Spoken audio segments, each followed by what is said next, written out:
Hello everyone. Madhya Pradesh लोक सेवा आयोग की तैयारी कर रहे सभी छात्रों के लिए बायोलॉजी का आज बहुप्रतीक्षित वीडियो है।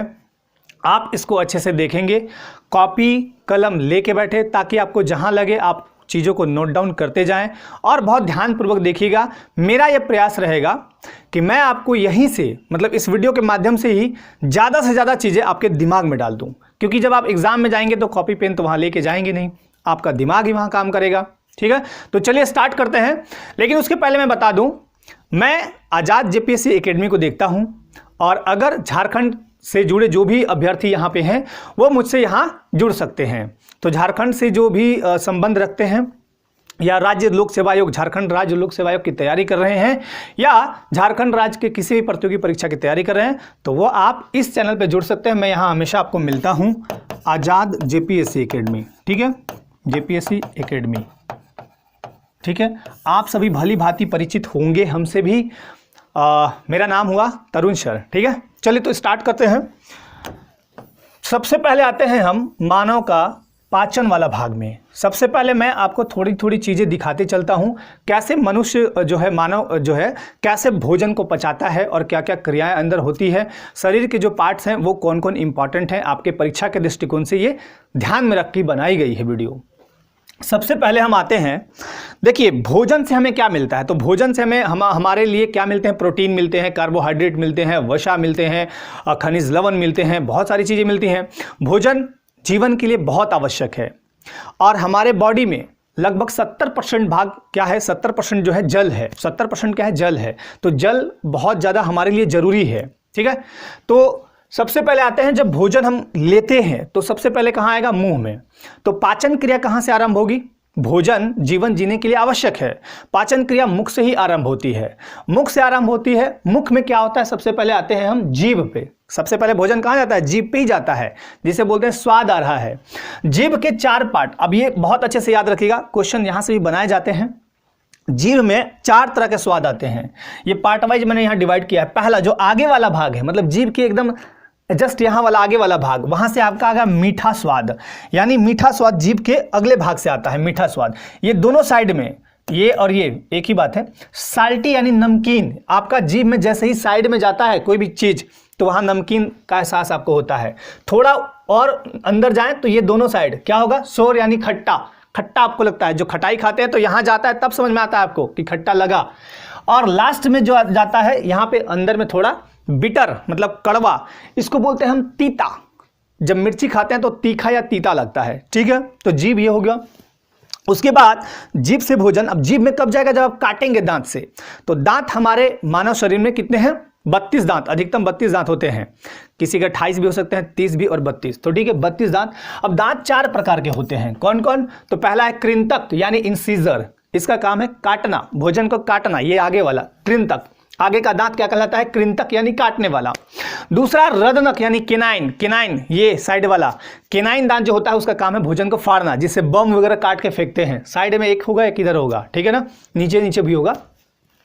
और 2 है, एक है मोलर, एक है प्री मोलर, यानी अग्रचवर्णक यानी प्री मोलर। अब प्री मने क्या होता है, पहले। प्री मने जिसे बोलते हैं प्री कैम्ब्रियन, माने पूर्व। प्री मने पूर्व, देते हैं ना प्री एग्जाम, प्री मतलब प्रारंभिक या पूर्व। तो प्री मोलर मतलब अग्रचवर्णक, और मोलर मतलब चवर्णक। इनका काम होता है पीसना, इधर वाले होते हैं पीसना। और इनको बोलते हैं हम चिक टूथ, क्योंकि गाल से सटे होते हैं। ठीक है, चिक टूथ बोलते हैं। अब एक बहुत ही इंपॉर्टेंट बात, दंत वल्क या इनामिल या इनेमल, एक ही बात है, कैसे भी कह लीजिए। शरीर का सबसे कठोरतम भाग, ह्यूमन बॉडी का सबसे हार्डेस्ट पार्ट कौन सा होता है, इनेमल। दांत की ये ऊपरी परत होती है। ठीक है, जो 98% कैल्शियम लवण से बनती है। अब कैल्शियम लवण में कौन कौन है, कैल्शियम फॉस्फेट और कैल्शियम कार्बोनेट हैं। इन दोनों से क्या मिलता है, कैल्शियम लवण। ये इनामिल के लिए बहुत जरूरी होते हैं। इसे फ्लोरीन मजबूती देता है। फ्लोरीन क्या करता है, मजबूती देता है। तो कोई भी क्वेश्चन पूछा जाए कि दांत का सबसे कठोर मतलब शरीर का सबसे कठोरतम भाग कौन सा है, तो दांत का इनेमल। ठीक है, एक चीज और याद रखिएगा, बच्चा बचपन में बहुत दूध पीता है, माँ का दूध पीता है, उसके दांत देखिएगा 2 बार आते हैं। एक बार बचपन में गिर जाता है, एक बार फिर आता है। मनुष्य के जीवन में 2 बार दांत आते हैं। तो दूध से क्या मिलता है, हमें कैल्शियम मिलता है, बहुत पर्याप्त मात्रा में कैल्शियम मिलता है, जो दांतों और हड्डियों के लिए बहुत बहुत इंपॉर्टेंट है। तो ये बातें आप ध्यान में रखेंगे। अब आते हैं मानव शरीर का पाचन तंत्र के तहत सबसे पहले आते हैं मुख में। जब आप भोजन डालें तो यहाँ लार मिला, लार यहीं मुख से ही भोजन का पाचन आरंभ हुआ। लार के बाद जब अंदर जाएगा भोजन तो यहाँ आएगा आपका ग्रास नली में। ग्रास नली में कोई भी पाचन नहीं होता है। ग्रास नली में कोई भी भोजन का पाचन मतलब पाचन क्रिया ग्रास नली में नहीं होता है। ग्रास नली का मतलब है ग्रास माने घास, नली मतलब नली। तो जानवर जब घास खाता है तो उसका नली से होकर गुजरता है, उसी तरह ग्रास नली नाम दे दिया गया, याद रखिएगा, मैं याद कराने के लिए बता रहा हूँ, ग्रास नली से होते हुए। अच्छा एक बात बताइए, जैसे आप सांस लेते हैं, नाक से सांस लेते हैं और भोजन यहाँ से खाते हैं, तो जब खाते हैं तो सांस भी लेते हैं, तो एक होता है एपिग्लॉटिस, वही आपका भोजन जब जाएगा ना तो यहाँ सांस जो ले रहे हैं सब एक ही है, नाक है, मुंह है, सब एक ही का जो छिद्र है एक ही जगह है। तो एपिग्लॉटिस खुल के और नाक वाले पार्ट को मतलब भोजन जब जाएगा भोजन तो अंदर ढकेलता है। वो एपिग्लॉटिस क्या करता है, बंद करता है, आपके ढक्कन की तरह होता है। जैसे ही भोजन डालिएगा तो यहाँ श्वास नली जो है, श्वास नली और मुख का नली एक ही जगह है, तो डालिएगा तो नाक पे चढ़ जाएगा ना, तो वो एपिग्लॉटिस ही होता है जो बंद करता है और भोजन को नीचे भेजता है। कभी कभी देखिएगा आप, ऐसा होता है कि खाते समय सरक जाता है, सरकना मतलब नाक उक से आ जाना या फिर खांसने लगना, तो बोलता है कि कोई नाम ले रहा है, ऐसा कुछ नहीं है, नाम कोई नहीं लेता है, वो एपिग्लॉटिस का काम होता है। खैर अब आते हैं उसके बाद बहुत ही इंपॉर्टेंट फंक्शन लीवर। लीवर क्या करता है देखिए, लीवर को बोलते हैं यकृत, सबसे बड़ी मानव शरीर की सबसे बड़ी ये ग्रंथि है लीवर। लीवर बहुत इंपॉर्टेंट है, इसका काम क्या है, 3 काम। पित्त का स्रवण करना। अब पित्त का काम क्या होगा, जैसे आप भोजन को लिए तो भोजन कितना भी अच्छा कहीं से भी लीजिए, उसमें हो सकता है थोड़ा कीटाणु, बैक्टीरिया, जीवाणु जो भी है आ गया, या फिर धूलकण जो भी आ गया। अब आप भोजन को डालें, या भोजन का कुछ खराब पार्ट भी हो सकता है आप डालें, तो भोजन में जो सड़े गले चीज हैं उनको पित्त जो है बचाता है, मतलब भोजन को सड़ने से बचाता है पित्त। ठीक है, भोजन को सड़ने से कौन बचाता है, पित्त बचाता है। तो पित्त का लगातार श्रवण करता है कौन, यकृत। आरबीसी के लिए मतलब रेड ब्लड कॉर्पस, लाल रुधिर कणिकाओं, लाल रुधिर कणिका क्या होता है, जिसमें हीमोग्लोबिन पाया जाता है। हीमोग्लोबिन की कमी से कौन सा रोग होता है, तो ये एनीमिया रोग होता है। एनीमिया या रक्त क्षीणता कहिए, महिलाओं में बहुत ज़्यादा मतलब हीमोग्लोबिन की कमी कभी कभी हो जाती है मासिक धर्म के टाइम। खैर आरबीसी के लिए आयरन स्टोर करना। लोहा, अब हीमोग्लोबिन में क्या है, लौह तत्व है। लौह तत्व आपको कहाँ से मिलेगा, पालक से मिलेगा। पालक खाइए, सेव खाइए, मड़ुआ खाइए, तो इन सब क्या मिलेगा, लौह तत्व मिलेगा। तो लौह तत्व यहाँ स्टोर कौन करता है आरबीसी के लिए, यकृत। एंजाइमों का श्रवण करना। एंजाइम क्या होते हैं, पाचक होते हैं, पचाने का काम करते हैं एंजाइम। जैसे आप कभी देखिएगा, आप जब मेडिकल शॉप पे जाते हैं तो मेडिकल शॉप में जैसे आप बोलिए पेट खराब है तो कोई एंजाइम करके दे देगा आपको, वो लिक्विड वाला जिसको बोलते हैं सिरप। तो सिरप एंजाइम जरूर लिखा रहेगा, देखिएगा मोस्टली जगह लिखा रहता है। अमाशय, उसके बाद आता है यकृत के बाद अमाशय वाले पार्ट पे स्टोमक। अभी मैं फिगर भी दिखा दूंगा थोड़ी देर में। स्टोमक, प्रोटीन पाचन का सबसे महत्वपूर्ण स्थान। अब प्रोटीन आप ले रहे हैं, प्रोटीन किससे मिलेगा आपको, प्रोटीन खाइए आप, जैसे क्या बोलते हैं, सोयाबीन खा लीजिए, प्रोटीन सबसे ज़्यादा प्रोटीन। फिर दाल वगैरह खा लीजिए, है ना, चना वगैरह खा लीजिए, तो उनसे प्रोटीन मिलता है। तो प्रोटीन पचना भी तो चाहिए, नहीं पचेगा तो दिक्कत हो जाएगा। अब जैसे एक चीज़ समझिए, पृथ्वी क्या है, पृथ्वी एक ग्रह है। इस पृथ्वी में बहुत गर्म है, अब इसमें ज्वालामुखी फूटते रहता है, मतलब अंदर का गर्मी निकलते रहता है। तो पेट में जो भी चीज़ आप ले रहे हैं अगर वो पचेगा नहीं या फिर निकलेगा नहीं तो फिर फट जाएगा आपका प्लेट, मतलब बॉडी। प्रोटीन पाचन का महत्वपूर्ण स्थान है। यहाँ कार्बोहाइड्रेट का पाचन नहीं होता है, कहाँ पे, स्टोमक यानी अमाशय में। ठीक है, अमाशय के भीतरी दीवारों पर जठर ग्रंथियां हैं जो जठर रस का स्रावन करती हैं। अब जठर रस क्या होता है, अम्लीय। अम्ल किसको बोलते हैं, ध्यान दीजिए, यहाँ पे है एक, मान लीजिए यहाँ से लेते हैं 0 से लेके 14 तक, यहाँ पे है 7 है न्यूट्रल, इसको बोलते हैं न्यूट्रल यानी उदासीन। जल जो होता है उदासीन मान लीजिए आप। 7 से नीचे इस साइड, 7 से ऊपर इधर जाएंगे तो आपका होगा क्षारीय। क्षारीय मतलब देखिए क्षारीय, और इधर जाइएगा तो अम्लीय होगा, अम्लीय। और ये पाचक एंजाइम, भोजन में मतलब बहुत सारे अम्ल होते हैं जो पचाने में मदद करते हैं। अम्ल मतलब खट्टा और क्षार मतलब कड़वा। जैसे कभी देखिएगा खाना नहीं पचता तो लोग नींबू खा लेते हैं, नींबू क्या करता है, पचाता है। नींबू क्या है, अम्लीय है।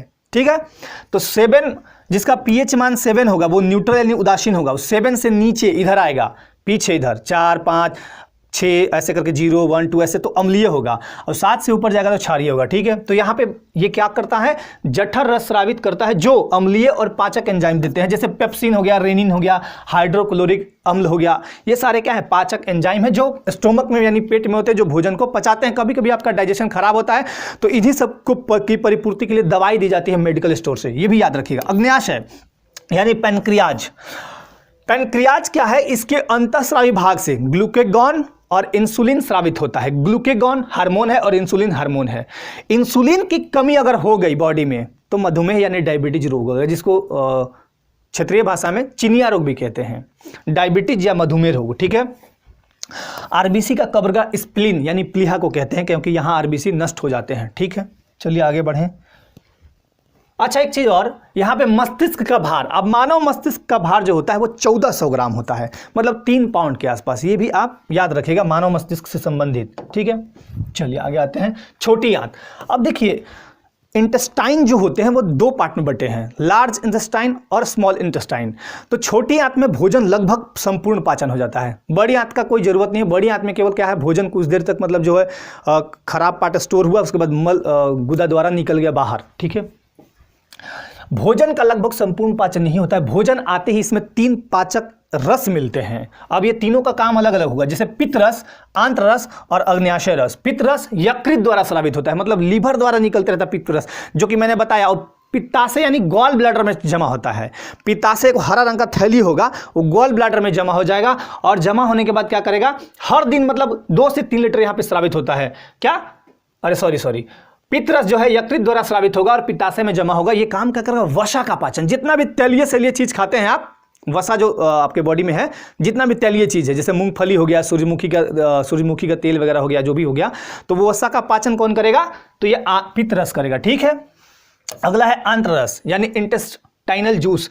2 से 3 लीटर प्रतिदिन स्रावित होता है मानव शरीर में। ठीक है, आंत्ररस, इसमें जो उपस्थित एंजाइम है, मुख्य रूप से 2 एंजाइम आपको यहां पे दिखाता हूं। माल्टेज एंजाइम, एंजाइम का क्या नाम है, माल्टेज एंजाइम।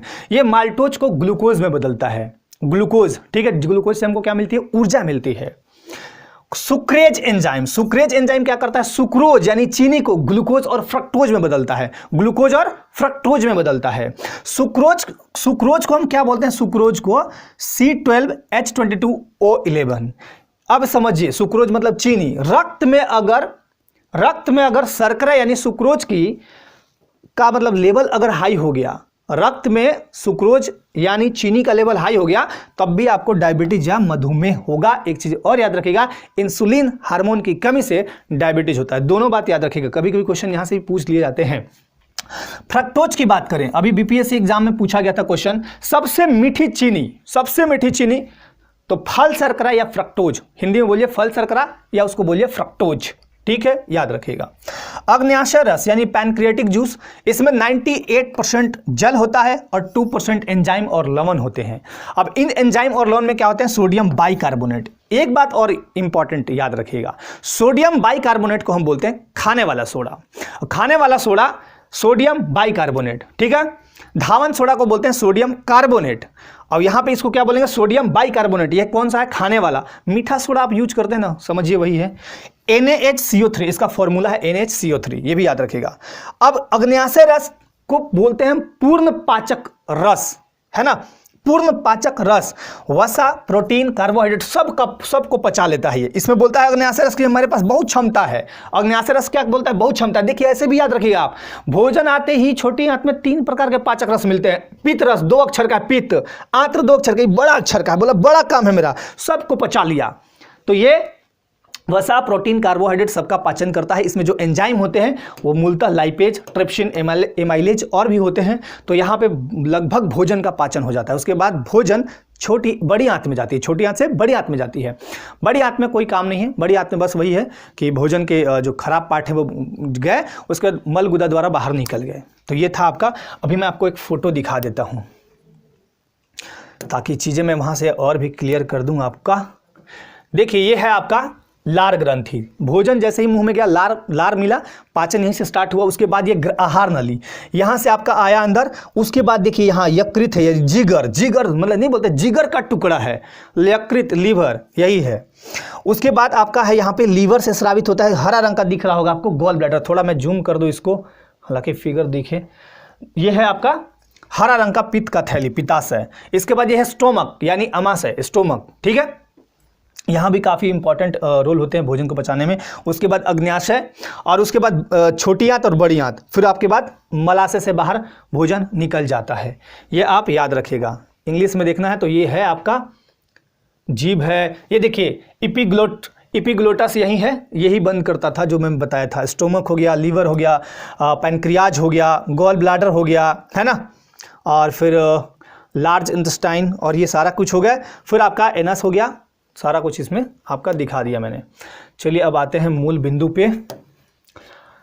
तो भोजन पाचन हो गया, सारा कुछ हो गया। अब आते हैं हम आगे कि भोजन हम जब करते हैं तो हमको मुख्य रूप से पोषक तत्व के रूप में क्या क्या मिलता है। तो पोषक तत्व पढ़ेंगे। पोषक तत्व क्या करता है, देखिए मानव का जो शरीर है दिन रात बहुत सारा काम करते हैं, यहाँ मेमोरी भरा हुआ है कंप्यूटर से भी ज़्यादा, तो मेमोरी को ताकत चाहिए, ताकत के लिए प्रोटीन है, कार्बोहाइड्रेट है ना, खनिज लवण है, बहुत सारे चीज़ है, तो आपको चाहिए ही चाहिए, विटामिन हैं।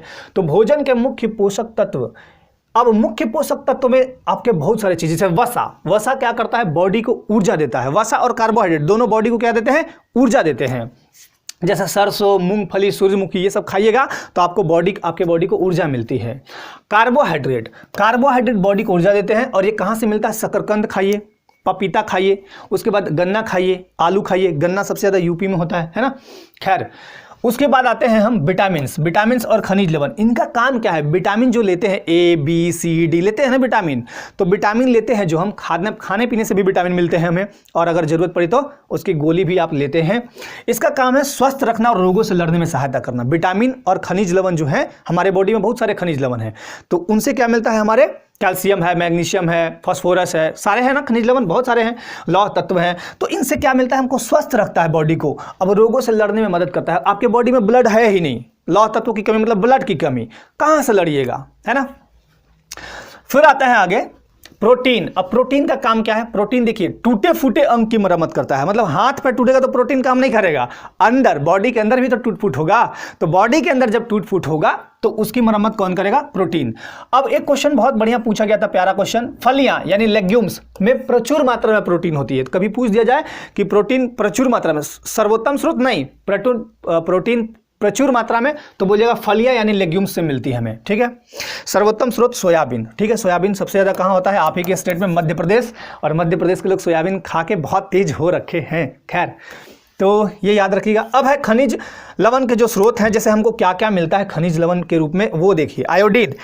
आयोडीन अगर आपको लेना है, आयोडीन पर्याप्त मात्रा में, तो आयोडाइज्ड नमक लीजिए, मछली खाइए, केकड़ा खाइए। पहले के जो लोग रहते थे जंगलों में, आदिवासी लोग सब खाते थे, मछली केकड़ा सब मिल गया, जो मिल गया वही खा लिए।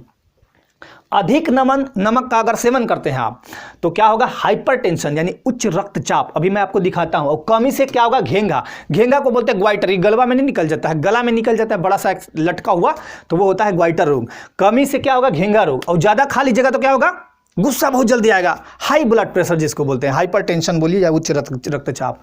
लौह तत्व देखिए, लौह तत्व अगर जैसे आपके शरीर में अगर लौह तत्व की कमी हो गई तो आपको और जो रोग होगा वो होगा एनीमिया, रक्तहीनता या रक्त अल्पता, एक ही चीज है। तो अगर आपको लौह तत्व की कमी महसूस हो रही है, उससे क्या होगा, बॉडी कमजोर महसूस होगा। तो पालक खूब खाइए, सेव खाइए, मड़ुआ खाइए। मड़ुआ तो आपने देखा भी नहीं होगा, बहुत लोग देखे होंगे। मड़ुआ प्राचीन काल में, मतलब आज के 20 साल 10 साल पहले गांव वगैरह में बहुत होते थे, अब तो बंद हो गए बहुत सारे होने। यकृत, ठीक है। फास्फोरस, ये क्या मिलता है, केला, बादाम, दूध खाइए, फास्फोरस मिलेगा। कैल्शियम के लिए सबसे बढ़िया दूध, फिर अंडा खाइए, मूली खाइए, केला खाइए, तो ये मिलेंगे। अब आते हैं हम इनमें, अभी जो मैंने बताया आपको कि हाइपरटेंशन, देखिए हाइपरटेंशन क्या है, जो ब्लड प्रेशर है यानी बीपी हम बोल दें, ब्लड प्रेशर, इसको मापते हैं हम लोग स्फिग्मोमैनोमीटर से। क्या से मापते हैं, मैनोमीटर से, ठीक है। ब्लड प्रेशर को किससे मापते हैं, स्फिग्मोमैनोमीटर। सामान्य जो व्यक्ति है उनका, जो एक स्वस्थ व्यक्ति है उनका ब्लड प्रेशर होना चाहिए 120/80, ठीक है, mmHg, ठीक है, इसको mmHg ऊपर वाले को क्या बोलते हैं हम लोग? सिस्टोलिक, सिस्टोलिक, और नीचे वाले को क्या बोलते हैं? Diastolic, diastolic. ठीक है, ये याद रखिएगा। और एक स्वस्थ मनुष्य में जो ब्लड होता है वो कितना होता है? लगभग 5 से 6 लीटर। लेकिन महिलाओं में याद रखिएगा, ये पुरुषों का बता रहा हूँ, स्वस्थ पुरुष का जो ब्लड होगा वो 5 से 6 लीटर। ठीक है, लेकिन महिलाओं में जो ब्लड होगा वो 1 लीटर के आसपास कम होता है। ठीक है, इसके साथ साथ आपको एक चीज़ और याद रखनी चाहिए यहाँ पे, जो ब्लड ग्रुप है वो है 4, A, B, O और AB। ठीक है, O है यूनिवर्सल डोनर और AB है यूनिवर्सल रिसिपेंट। मतलब सार्वत्रिक जो दाता है वो है O और सार्वत्रिक ग्राही AB। सार्वत्रिक दाता का मतलब O ब्लड ग्रुप जिनके पास है वो सबको दे सकते हैं, इन चारों ब्लड ग्रुप को दे सकते हैं। AB जो है वो सबसे लेगा। ठीक है, ये याद रखिएगा, AB जो है वो सबसे लेगा और O सबको देगा। और ब्लड ग्रुप की खोज किसने की थी? तो कार्ल लैंडस्टीनर और विनर रिसर्च बंदर पर प्रयोग किए थे। RH फैक्टर उनको मिला था और कार्ल लैंडस्टीनर और विनर ब्लड ग्रुप के खोजकर्ता थे। बहुत बहुत इंपॉर्टेंट, ये भी याद आप रखिएगा, ब्लड से संबंधित चीज। हाँ, ब्लड का पीएच मान कितना होगा? 7.4 पीएच मान। अब देखिए पीएच मान ये है, अभी मैंने आपको बताया था पीछे, पीएच मान अगर 7 से ऊपर जाएगा तो क्या होगा? क्षारीय, यानी हमारा ब्लड क्या है? क्षारीय है। रक्त एक तरल संयोजी ऊतक है। ठीक है, ये भी बात आप याद रखिएगा। चलिए अब आगे बढ़ते हैं। लौह तत्व ये तो बता दिया मैंने एनीमिया के बारे में। चलिए आगे आते हैं विटामिन। अब देखिए विटामिन ये तो बहुत इंपॉर्टेंट है, किसी भी प्रतियोगी परीक्षा में एक क्वेश्चन यहाँ से पूछ दिया जाता है। अगर बायो का क्वेश्चन है तो, अगर बायो का क्वेश्चन काफ़ी है तो 2-4 पूछने हो तो हो सकता है ना पूछे। देखिए इसमें 2 टाइप से हम बांटते हैं विटामिन को। एक तो भूमिका चावला। देखिए एक हीरोइन का नाम सुने होंगे, भूमिका चावला।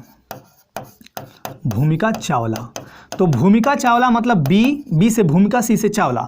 ये डेली ना, ये बहुत गोरी दिखती हैं, ये डेली नहाती हैं। किससे नहाती हैं? पानी से। नहाएंगे पानी से, तो ये पानी में घुलनशील हैं, जल में घुलती हैं। घुलना मतलब नहाना, टब में घुस के घुल मिल के नहा लेना। तो भूमिका चावला खूब नहाती हैं, गोरी दिखती है, ये आपको याद रखना है। और आपको वसा ज़्यादा नहीं लेना है, ADE अधिक वसा नहीं लेना है। ठीक है, अधिक, इसको क्या पढ़ेंगे आप? अधिक। ठीक है, इसको क्या पढ़ेंगे आप? अधिक।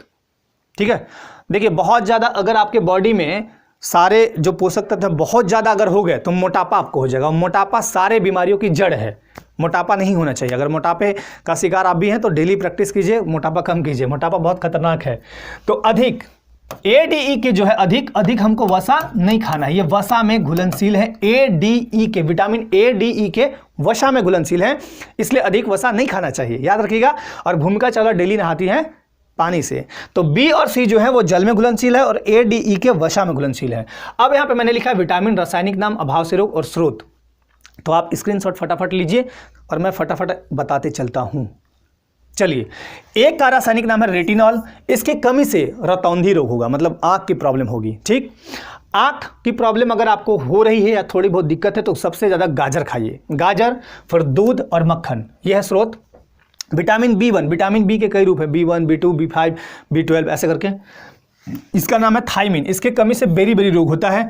अनाज, सोयाबीन, दूध लीजिए। सी यानी एस्कॉर्बिक एसिड, एस्कॉर्बिकम, इससे होता है स्कर्वी रोग। और ये मिलता है विटामिन C खट्टे फल, टमाटर, नींबू। दूध में विटामिन C नहीं पाया जाता, ये भी क्वेश्चन कई बार पूछे गए। दूध में विटामिन C बिल्कुल नहीं मिलेगा आपको। विटामिन D, कैल्सीफेरॉल, ये 2 तरह से होते हैं, एक तो बच्चा में, एक वयस्क में। बच्चों में जो होगा वो होगा रिकेट्स यानी सूखा रोग, और ऑस्टियोमैलिशिया होगा वयस्कों में। इसका सबसे उत्तम स्रोत है सूर्य का प्रकाश। और फिर मक्खन। ई यानी टोकोफेरोल, जनन शक्ति में कमी, यानी आप बच्चे पैदा नहीं कर सकते हैं, ऐसा होगा। और महिलाओं में भी होगी, ऐसा नहीं कि पुरुष में ही होगा, दोनों में होगी। तो ये जनन शक्ति में कमी लाती है और त्वचा संबंधित रोग होते हैं। बादाम, गेहूं, मूंगफली, तेल वगैरह खाना चाहिए जिनको विटामिन E की कमी है। विटामिन K यानी फिलोक्विनोन, रक्त का थक्का न जमना, रक्त का थक्का नहीं जमता है। ठीक है, अंडा, दूध, हरी सब्जी, यकृत। ठीक है, विटामिन K क्या करता है? रक्त का थक्का इससे नहीं जमेगा, विटामिन K, ये भी याद रखिएगा। इसके साथ ही साथ एक चीज़ और याद रखिएगा विटामिन K के अलावा। अब यहाँ पे ध्यान दीजिएगा, लीवर में प्रोथ्रोम्बिन निर्माण के लिए आवश्यक है। विटामिन K क्या है? लीवर में प्रोथ्रोम्बिन निर्माण के लिए आवश्यक विटामिन K है। रक्त का थक्का जमाने के लिए आवश्यक जो है प्रोथ्रोम्बिन है। ठीक है, रक्त का थक्का जमाने के लिए। तो अगर विटामिन के की कमी है तो रक्त का थक्का नहीं जमेगा आपका। होता क्या है कि कई बार आप गिर जाते हैं, बाइक से दुर्घटना हो गई, कहीं से गिर गए तो कट गया हाथ, तो हाथ पैर कहीं कटेगा तो ब्लड निकलता है। देखिएगा अगर विटामिन के की कमी है तो ब्लड बंद नहीं होगा, जल्दी बंद ही नहीं होगा।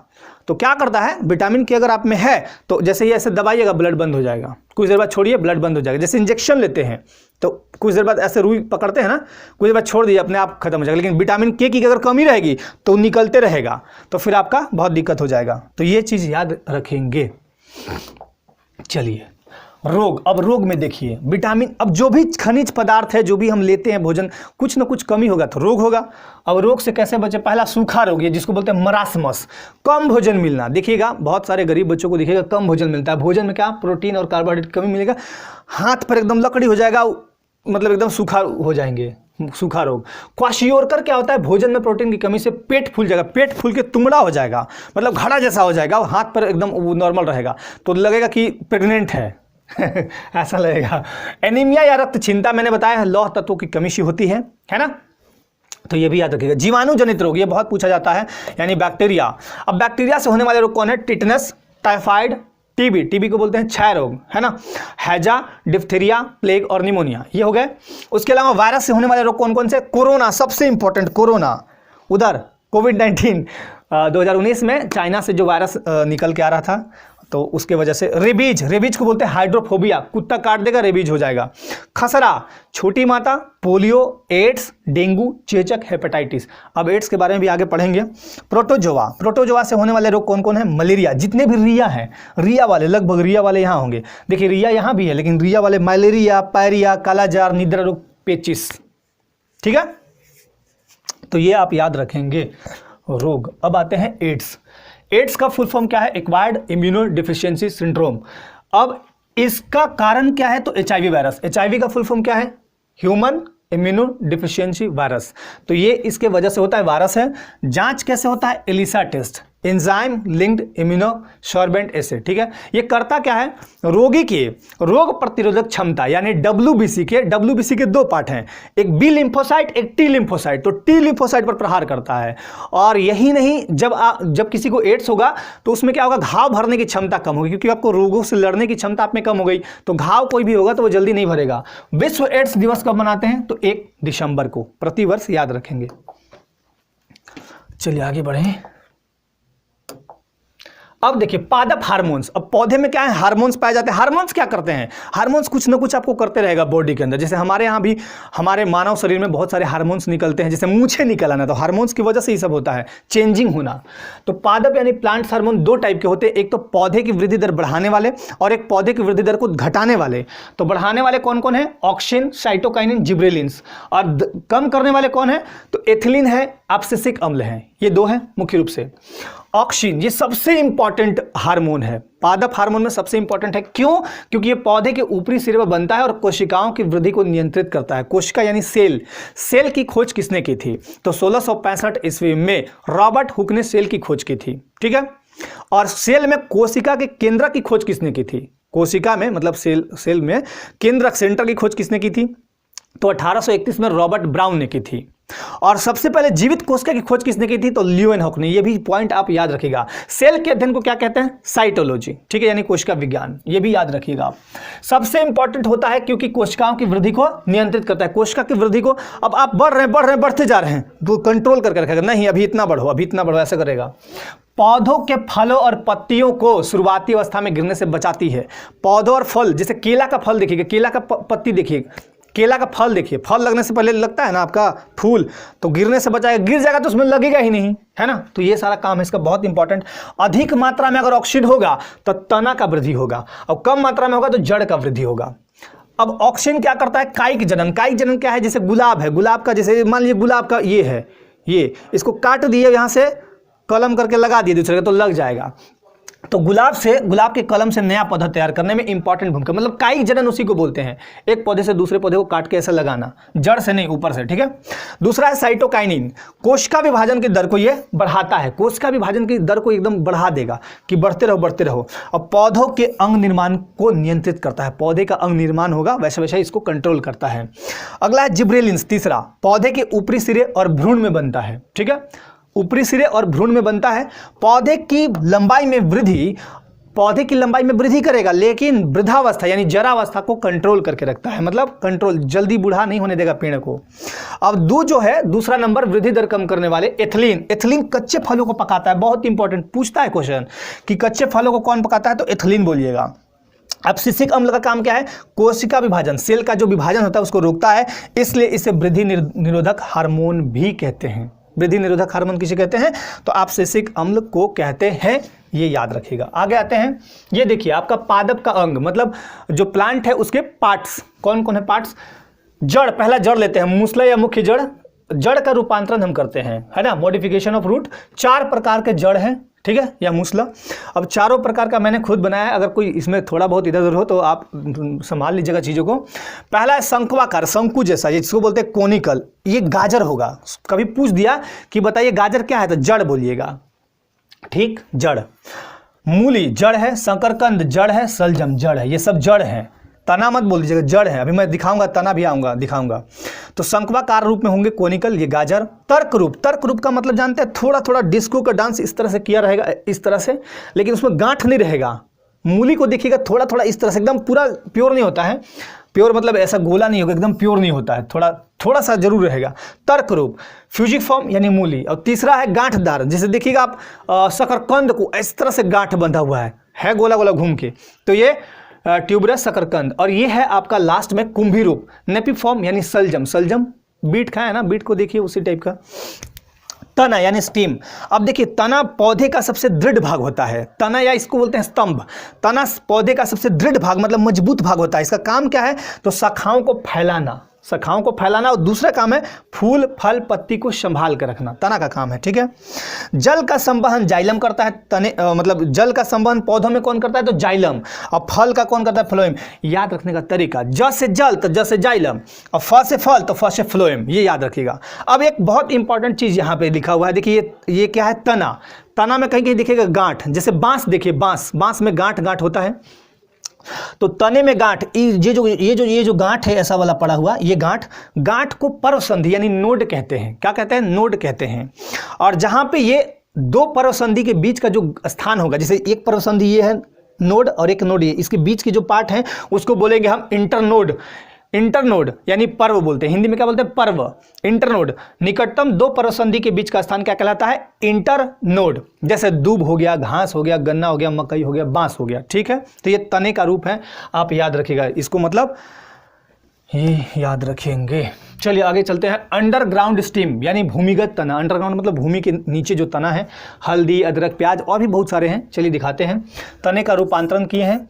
तो पहला है कंद यानी ट्यूबरस, आलू है। कंद किसको बोलते हैं, कंद का उदाहरण पूछेगा तो बोलिएगा आलू। सल्क कंद, यह प्याज और लहसुन। सल्क कंद, प्याज लहसुन को जब निकालेगा तो परत बाई परत निकलेगा, प्याज का लेयर बाई लेयर ऐसे निकलेगा। घन कंद मतलब अरबी और जमी कंद। और प्रकंद, इसका है अदरक और हल्दी, प्रकंद है, ठीक है। अब देखिए, अब यहाँ पे मैंने लिखा है, इसका एक ट्रिक बता देता हूँ। यह है तना का रूप, आ से आलू, ओ से ओल, ये सब तना है। पिया मतलब प्याज, ओ मतलब ओल, पिया मतलब प्याज, अ मतलब अदरक, ब से होगा बांडा, हल मतलब हल्दी, और के मतलब केसर। तो ये सब क्या है, तना के रूप है, तना है, ये सब याद कर लीजिएगा। आओ पिया अब हल्के से, एकदम ट्रिक से बता दिया मैंने।